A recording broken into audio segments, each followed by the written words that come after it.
Bueno, esta mañana de viernes le cuento que ayer en CNN tuvimos la oportunidad de conversar con Luis Pérez de Hacha, abogado constitucionalista y experto en temas fiscales en nuestro país y además también en estos momentos parte del Sistema Nacional Anticorrupción a través del Comité Ciudadano.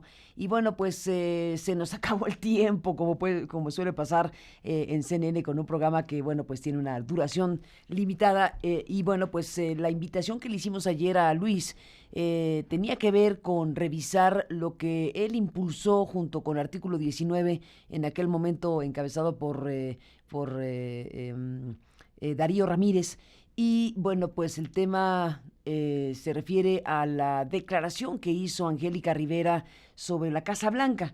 Es importante este ángulo, tiene muchos ángulos, evidentemente la historia de la Casa Blanca de Enrique Peña Nieto, este trabajo de investigación periodística que se publicó y que luego generó todo lo que ha generado y que ahora hemos vuelto al tema gracias a la propia declaración de Enrique Peña Nieto, que ya en su momento pidió perdón por el tema de la Casa Blanca, por no haber podido exponer apropiadamente el tema de la Casa Blanca a la sociedad mexicana y los daños causados a la imagen presidencial y demás cuestiones. Bueno, eso ya lo había dicho en algún momento y lo reitera de otra manera, pero esencialmente está planteando que ese fue su principal error o uno de sus principales errores durante este sexenio que se está acabando.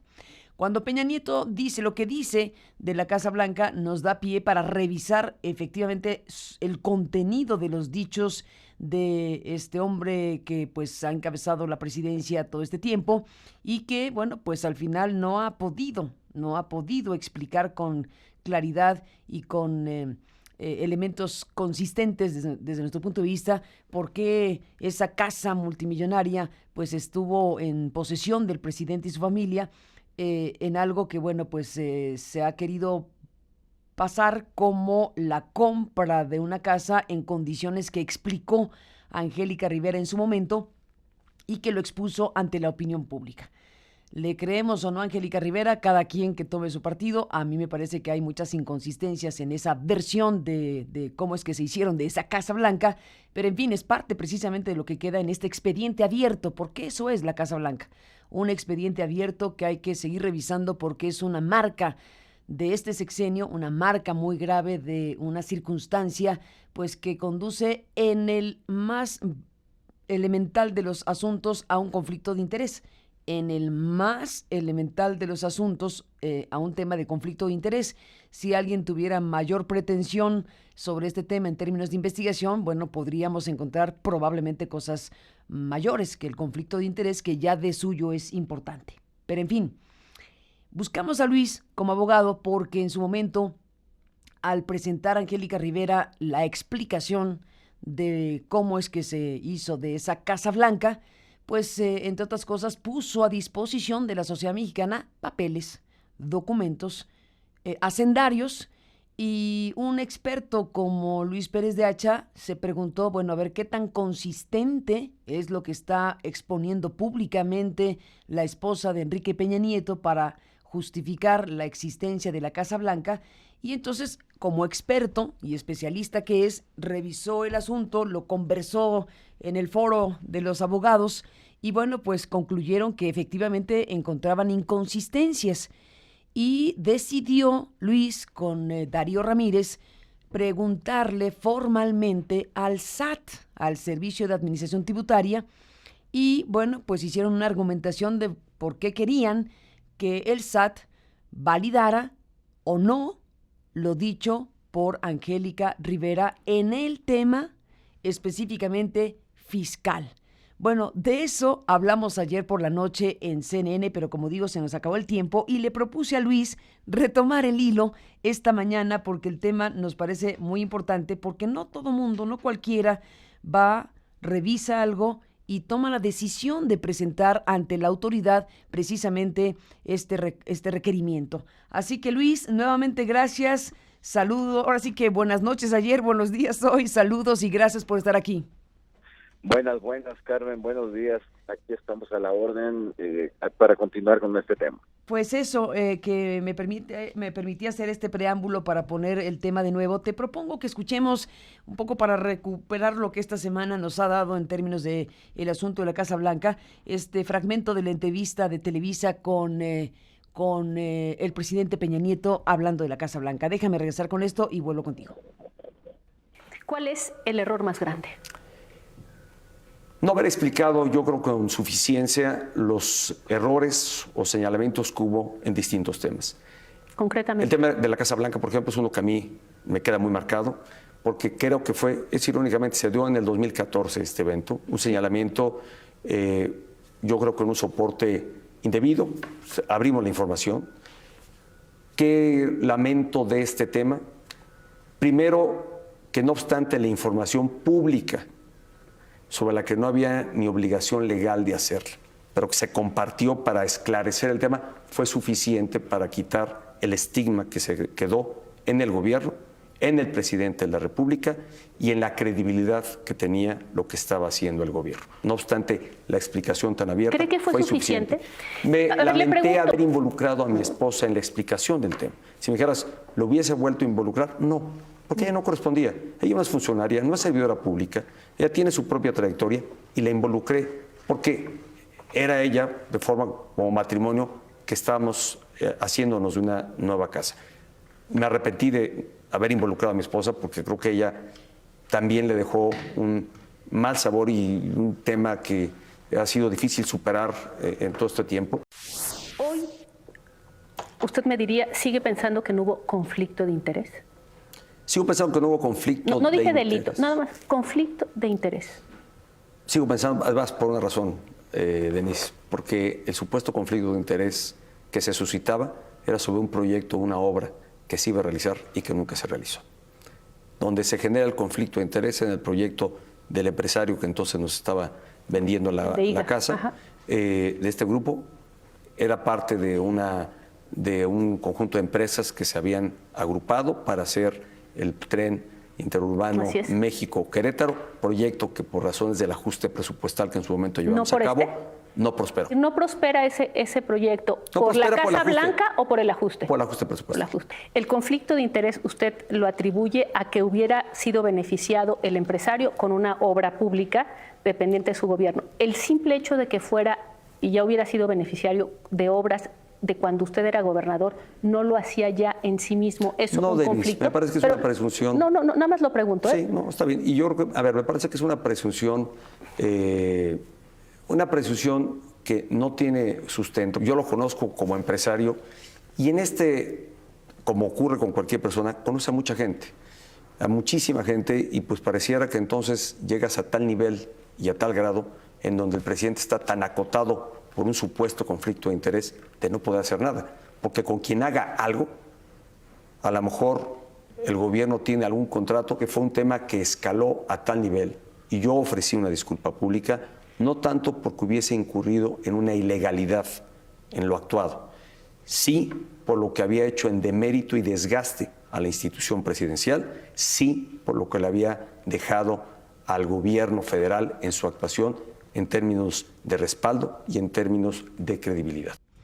Pues eso es lo que dice en 2018 Enrique Peña Nieto, Luis Pérez de Hacha, y bueno, en referencia a su esposa, por lo pronto, ahora sí, bueno, ahora está diciendo que la casa la estarían comprando como matrimonio, ese es uno de los ángulos, pero bueno, me refiero y me detengo a eso que hoy Peña Nieto reconoce como un error, como haber involucrado, me lamento haber involucrado a mi esposa en esto, etcétera. Bueno, independientemente de eso, estamos frente a una declaración pública que ayer reprodujimos de Angélica Rivera dando una explicación sobre sus ingresos, los ingresos de Televisa como actriz a ella, de la manera en que se formó un patrimonio y con lo cual justificaba la presunta compra de la Casa Blanca y explicaba este asunto crítico para su marido. Como especialista en la materia y artículo 19 decidieron preguntarle, pues, ¿a quién?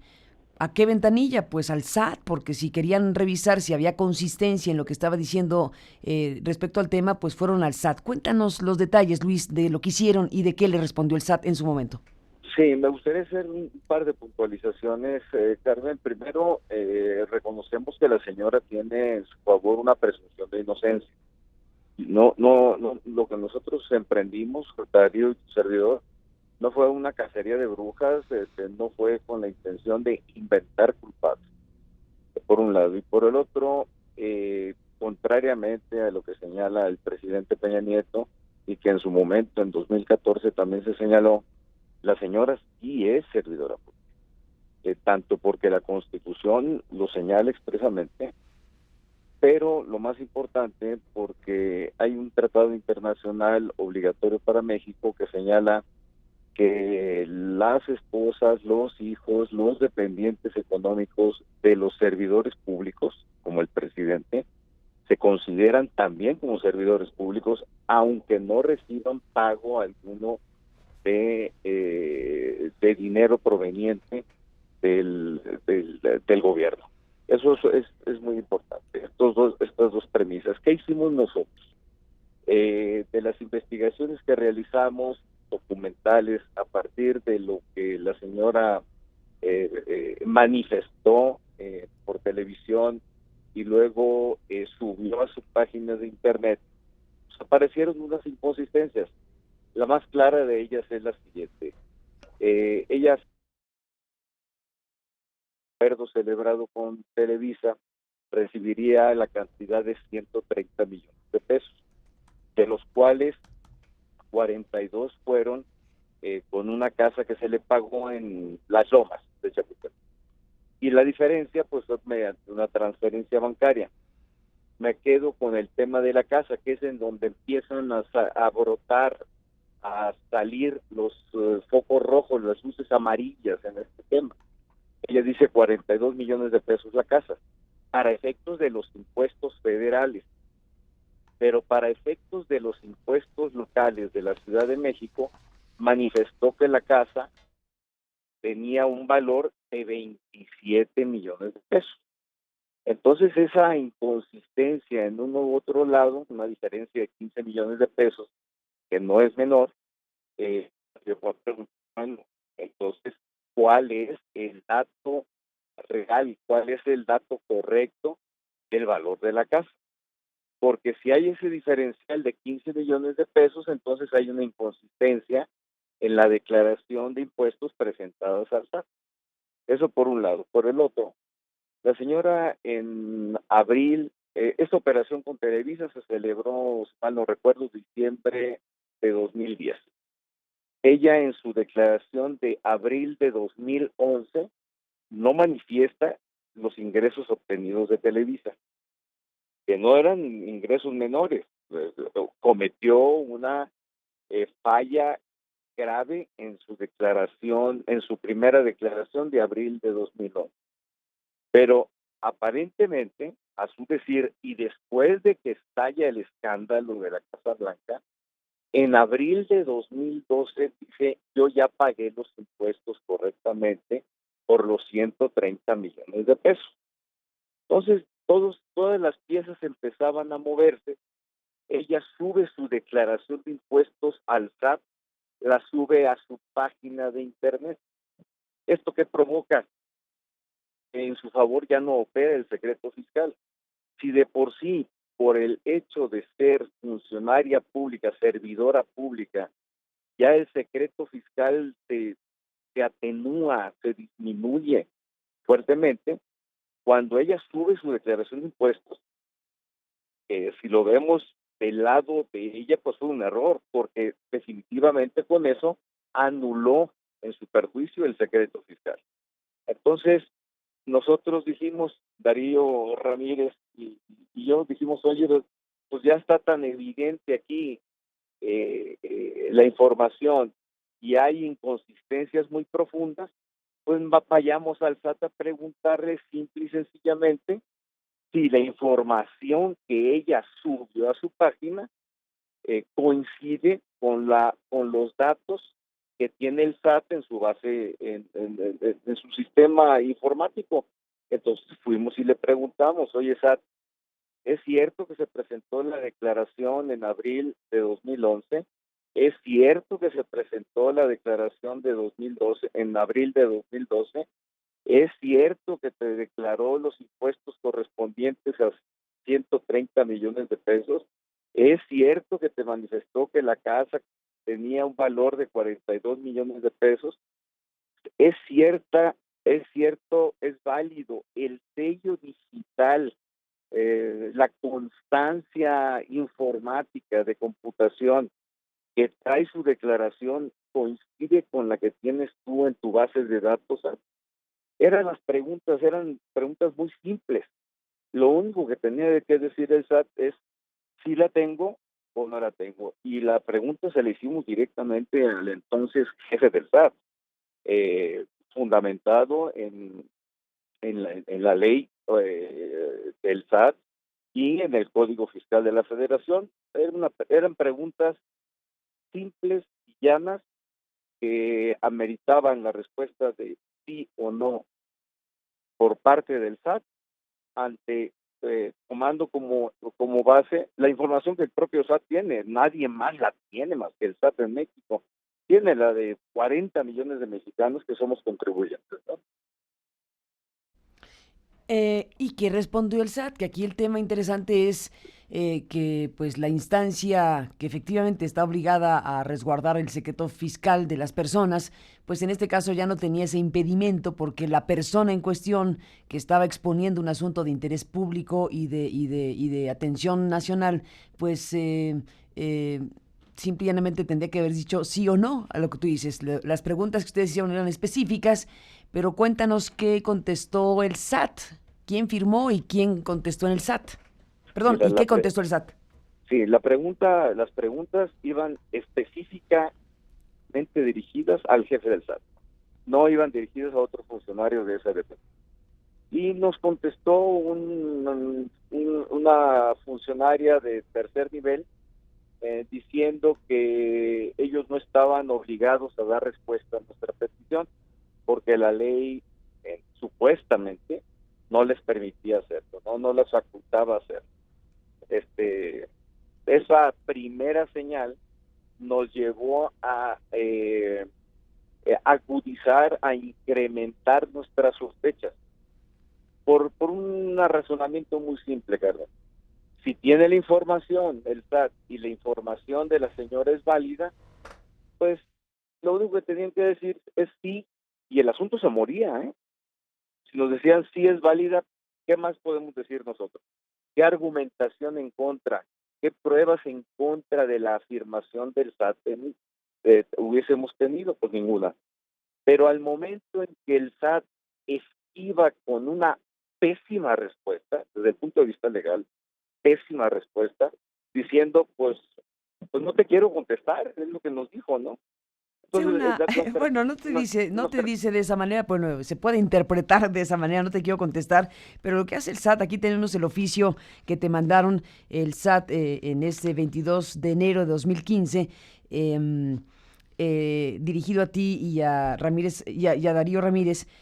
Bueno, simple y llanamente está diciendo que revisó sus competencias y que dentro de lo que dice la ley que tiene que hacer el SAT no está algo como lo que le pediste, en pocas palabras. Y entonces dice de manera expresa en su escrito, señala usted tal cosa, y luego te relata las atribuciones del SAT: recaudar los impuestos, dirigir los servicios aduanales, representar el interés de la Federación en controversias, determinar, liquidar y recaudar las contribuciones, ejercer aquellas que en materia de coordinación fiscal correspondan a la administración tributaria, solicitar a otras instancias o instituciones públicas el acceso a la información necesaria para evitar la evasión de impuestos o la elusión, vigilar y asegurar el debido cumplimiento de las disposiciones fiscales, etcétera, aduanales, participar en la negociación de los tratados internacionales que lleve a cabo el Ejecutivo Federal, etcétera, proporcionar bajo el principio de revisión. Te hace toda una lista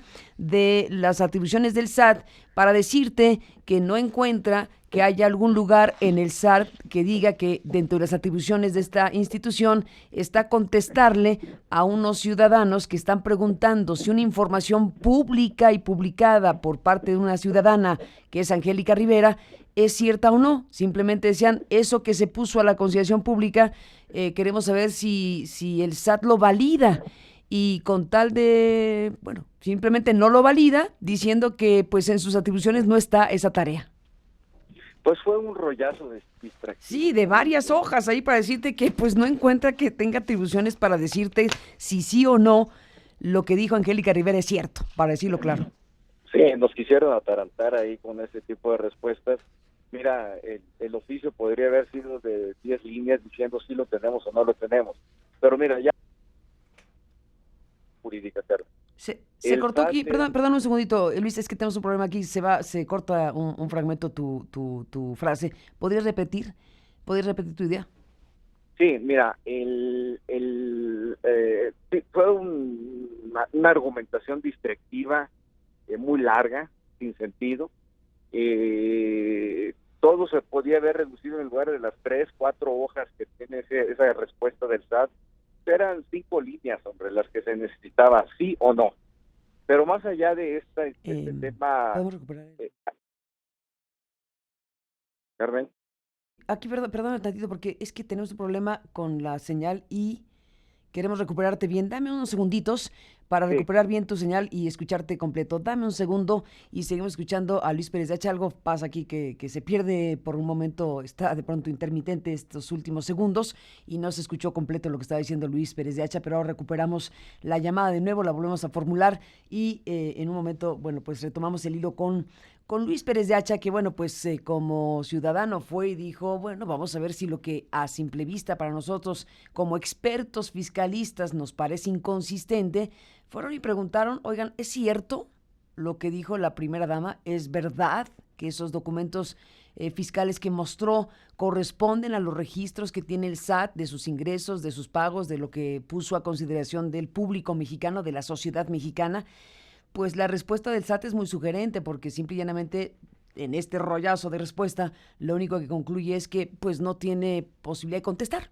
No puede decir ni sí ni no. Y es muy sugerente en un contexto como este. Luis Pérez de Hacha, ahora sí te escuchamos completo, perdóname. Yo siempre lo escuché bien. Caray. A ver, perdóname Luis, algo pasa aquí con nuestro... Dame unos segunditos porque tenemos un problema con esta máquina que hace que se pierda por segundos la voz que él mismo está escuchando bien, pero en el programa no está saliendo bien en el online. Así que deme unos momentitos más para escuchar bien a Luis Pérez de Hacha sobre este capítulo de esta historia que se reabre en la atención pública después de lo dicho por Peña Nieto, reconociendo que la Casa Blanca, pues es el manejo desde su punto de vista sobre el tema de la Casa Blanca es considerado por él como uno de los principales errores de su sexenio. Ya escuchó usted su explicación al respecto, pero más allá de la valoración que pueda hacer Peña Nieto sobre cómo manejó o no esta circunstancia, como sociedad y como periodistas, bueno, pues debemos considerar que es un tema abierto. Es un expediente abierto en el sentido de que no quedó cabalmente, desde mi muy humilde punto de vista, explicada esa posesión de esa casa millonaria resguardada por el Estado Mayor Presidencial, tal como nos lo confirmó en su momento el Estado Mayor Presidencial con toda una explicación que también dimos a conocer y de la cual habló esta semana Sebastián Barragán. Y bueno, pues todo esto evidentemente nos lleva a un asunto que está ahí, o una de dos, o lo cerramos, lo metemos en un cajón y nos olvidamos del tema, o pensamos como sociedad que son el tipo de cosas que no se explicaron con suficiencia, que no hubo el entorno institucional necesario y suficiente para que una sociedad tuviera claridad de por qué un presidente de la República y su familia pues estuvo, no sabemos ahorita qué pasa con la Casa Blanca, pero digamos por lo menos estuvo en posesión de esta mansión multimillonaria a nombre de un próspero contratista del gobierno, amigo del presidente y beneficiario de varias cosas, además del tren, que fue el único tema que mencionó Peña Nieto con una simpleza impresionante.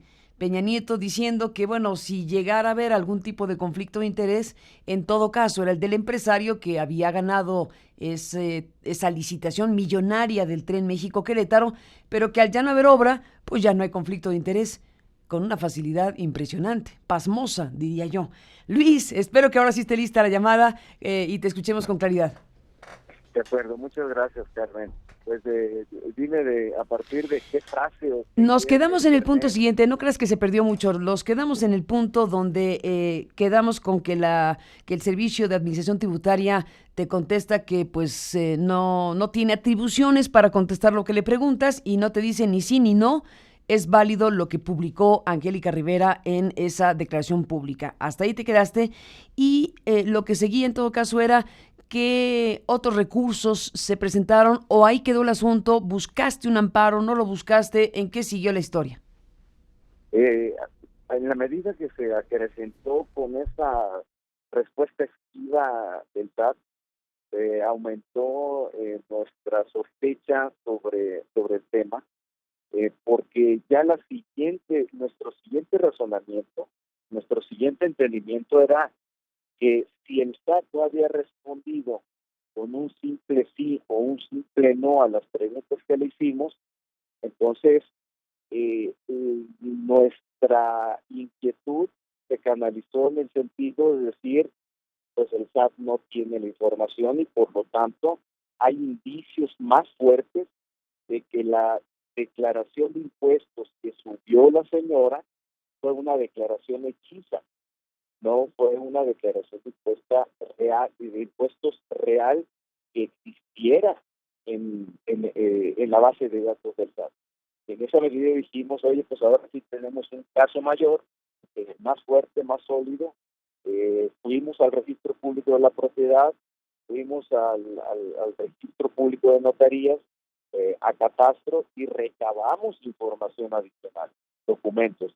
Y en eso, y con base en todo lo que ya teníamos articulado, ya teníamos armado el expediente, fuimos y presentamos una demanda de amparo que cayó en el juzgado 10º de distrito en materia administrativa en la Ciudad de México.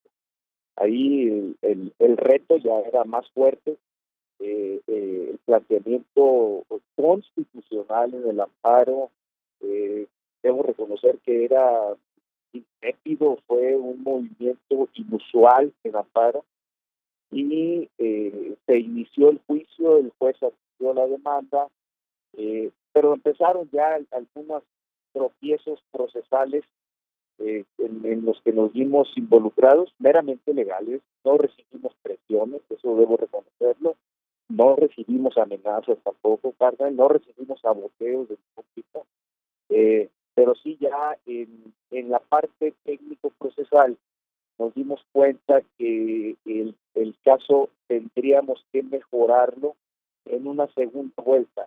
De los que empezamos a ver que el armado podría haberse hecho de mejor manera de nuestra parte en esa modalidad intrépida, demasiado novedosa con la que estábamos incursionando. Entonces, para no desgastarnos en el amparo y perder en definitiva, porque ya después, si perdíamos ahí, vamos a perder en definitiva el caso, Darío y yo decidimos meterle una pausa al asunto y esperar un mejor momento con base en el aprendizaje que habíamos tenido y también esperar un momento para que cambiaran las autoridades del SAT, buscar mayores elementos de prueba que sí conseguimos posteriormente, ponerle una pausa y decidir reabrir el camino en un posterior momento.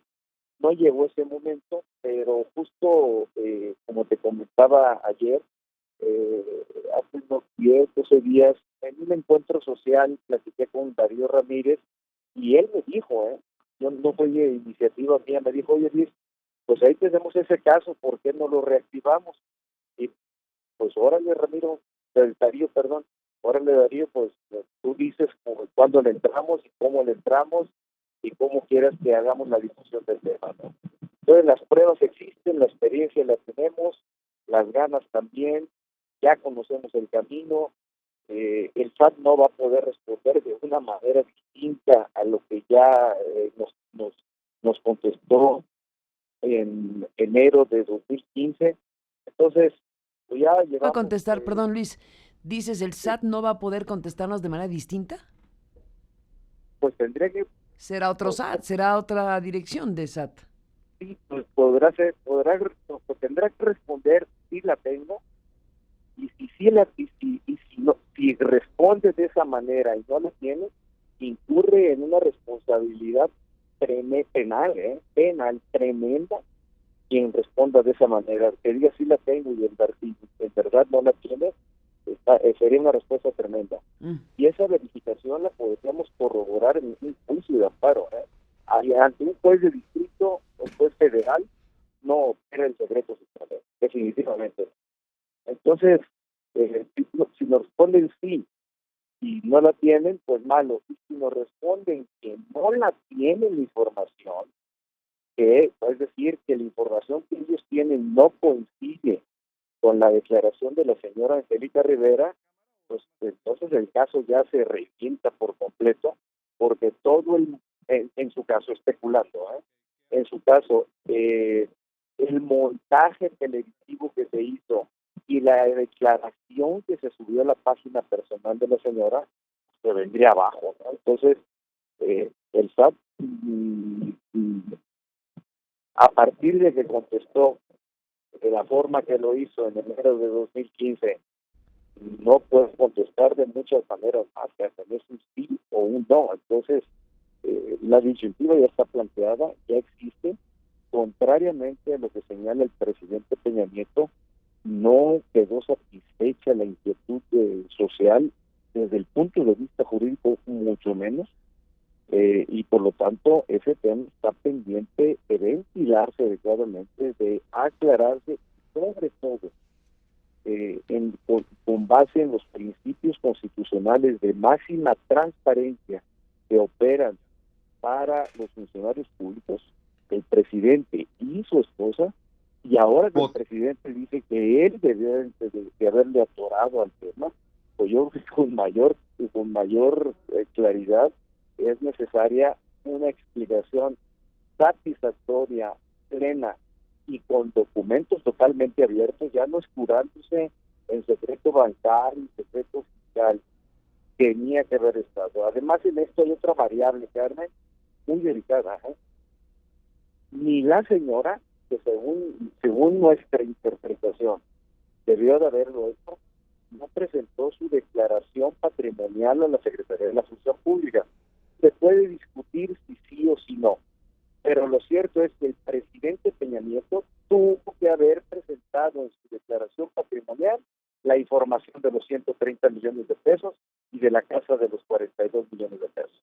Entonces, por todos lados está entrampado el tema y se necesita desahogar, se necesita ventilar, se necesita aclarar, porque además en su presidencia en el sexenio fue un punto de inflexión que marcó negativamente lo que restó del sexenio en temas de transparencia, rendición de cuentas, corrupción, lucha contra la impunidad. Yo creo que ahí fue un punto duro para él, en donde, como lo señala, fue un error.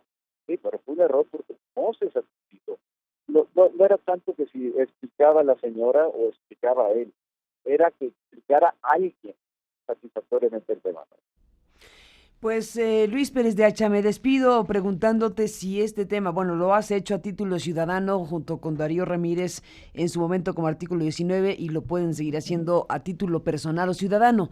Déjame preguntarte, siendo tú parte del Comité Ciudadano del Sistema Nacional Anticorrupción, en la lógica y razón de ser de ese Comité Ciudadano, ¿un tema como este cabe?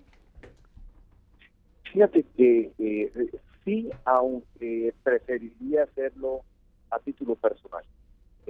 Yo creo que estas empresas jurídicas tienen que ser llevadas por abogados y no por órganos colegiados.